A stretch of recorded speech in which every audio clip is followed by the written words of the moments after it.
I know I have dominion over all things. This dominion is established through the mind. Thought is the activity that controls every principle beneath it. The highest principle of its superior essence and qualities determines the circumstances and relation to everything it contacts. Greater than physical power is the vibration of mental force. It is the finest and the most powerful in existence. I perceive the nature and transcendence of mental force. I'm looking at the universe with a lens of 5 senses, and from these experiences, my conceptions begin. True conceptions are deeply secured with spiritual insight. This insight requires an acceleration of the vibration of mind and is secured when the mind is continuously concentrated in a given direction. Continuous concentration in an even, focused flow of thought with a patient, persistent, persevering, and well-regulated routine. Great discoveries are the result of long, continued investigation. The science of mathematics requires years of concentrated effort to master it,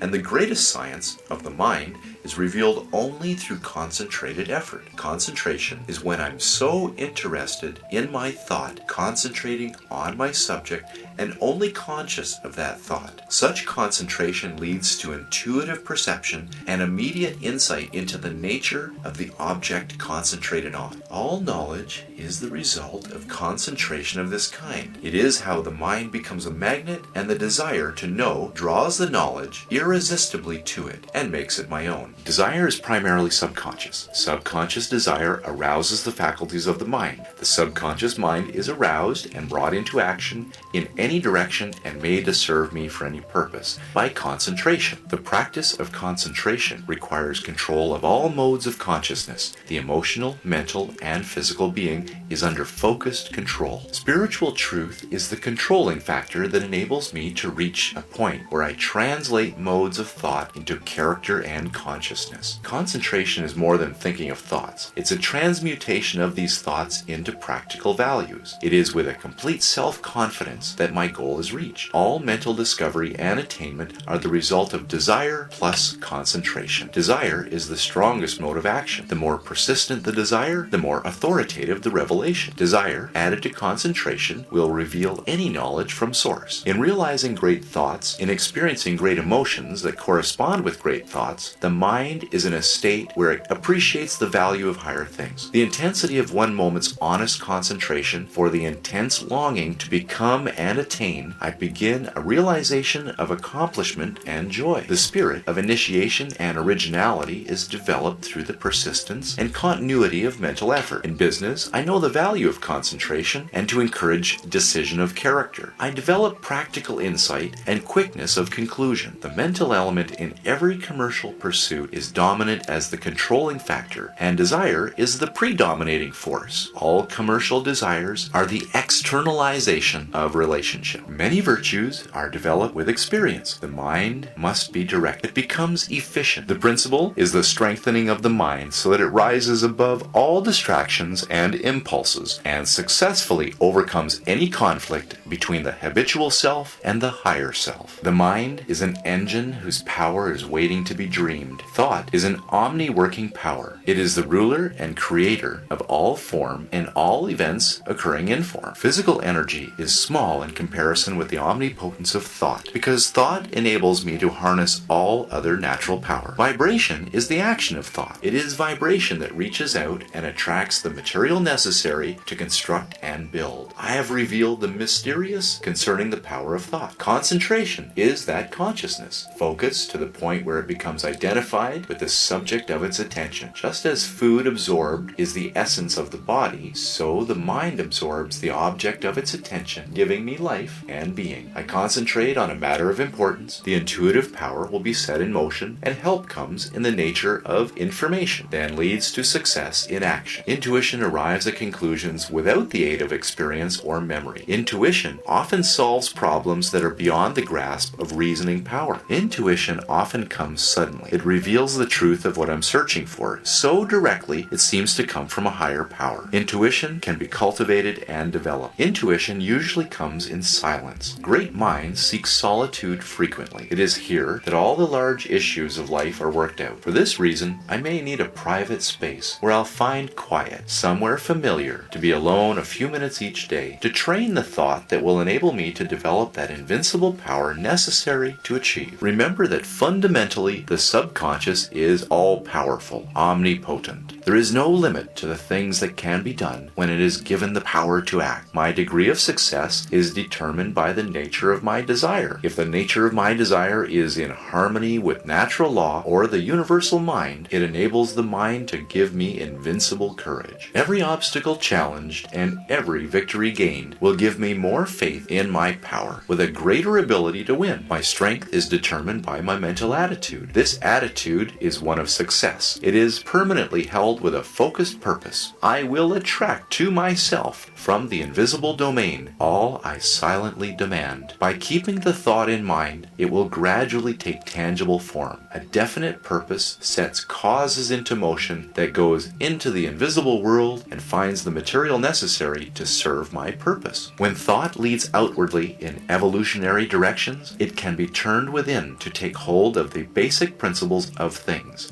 the heart of things, the spirit of things. When I get to the heart of things, those things become easy to understand and command.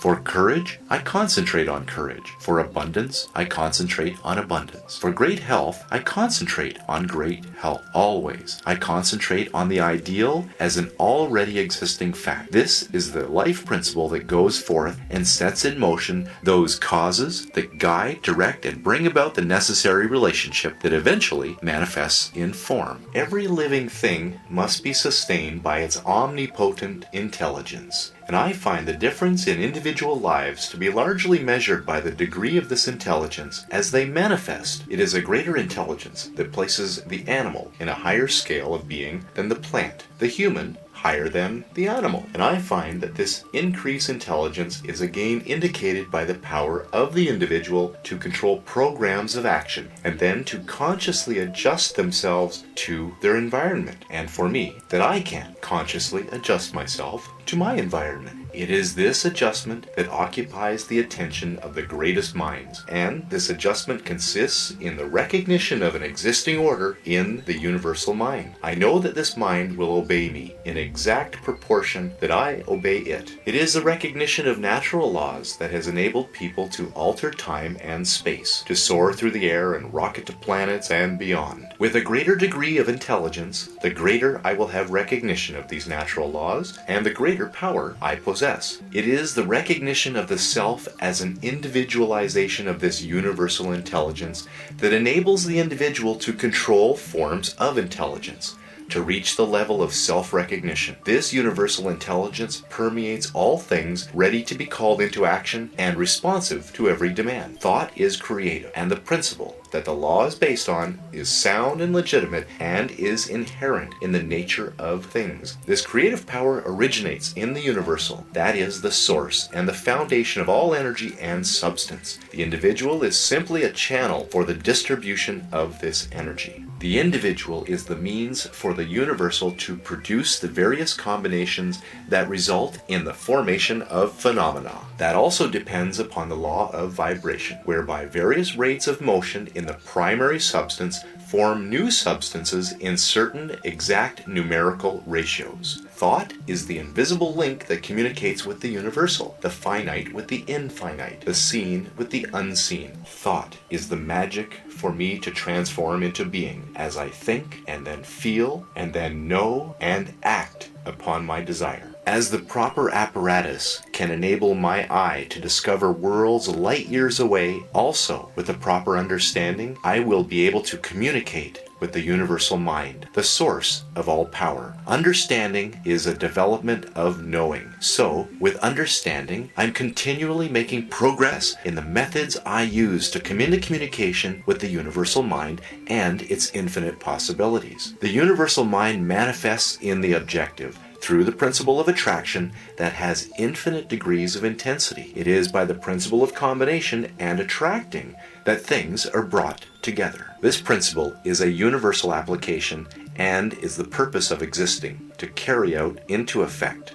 The expression of growth is met in a most beautiful manner through the instrument of universal principles. In order to grow, I must obtain what is essential for my growth. I am a complete thought entity.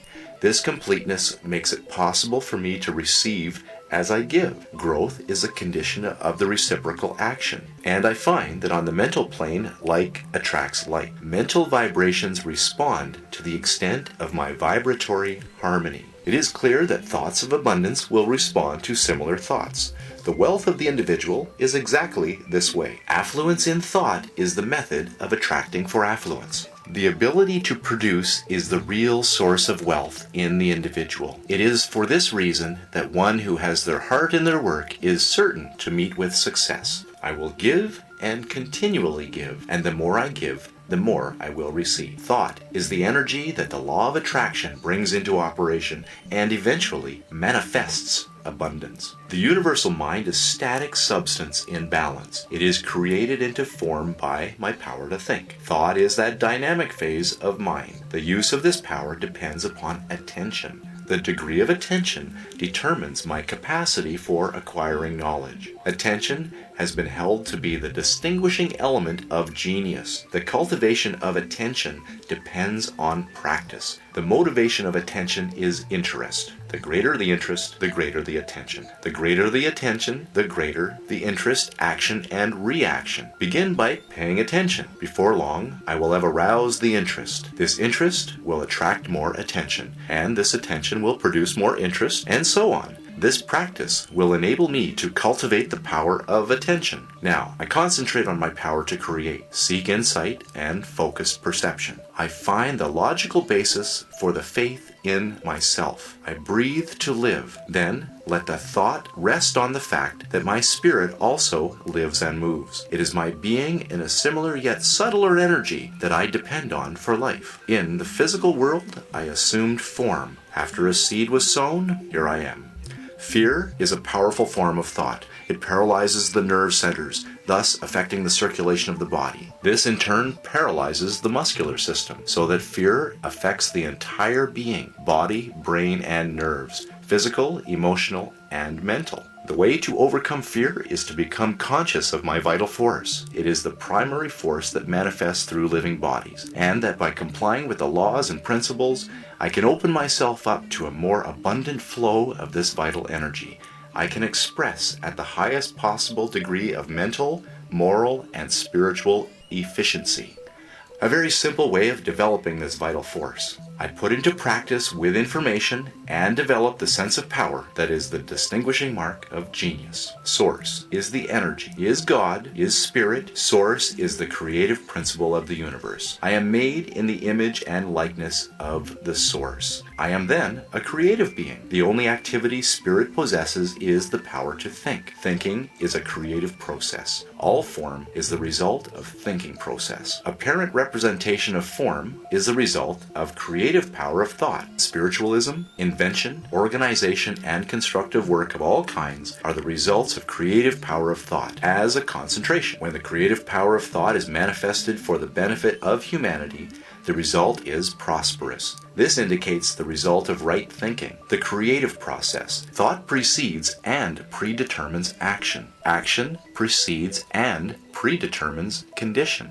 Another way I've said that, if I always think as I've always thought, I will always get as I've always got. In seeking the truth, I am seeking the ultimate cause. I know that every experience is an effect. Personal experience is no longer the game of fate. I am the child of destiny. Fate, fame, and fortune are controlled with ease. In the mental world, I speak of knowledge and ignorance. Ignorance is the lack of knowledge. It is simply a word to express the absence of knowledge and has no principle in itself. In the moral world, I speak of good and evil.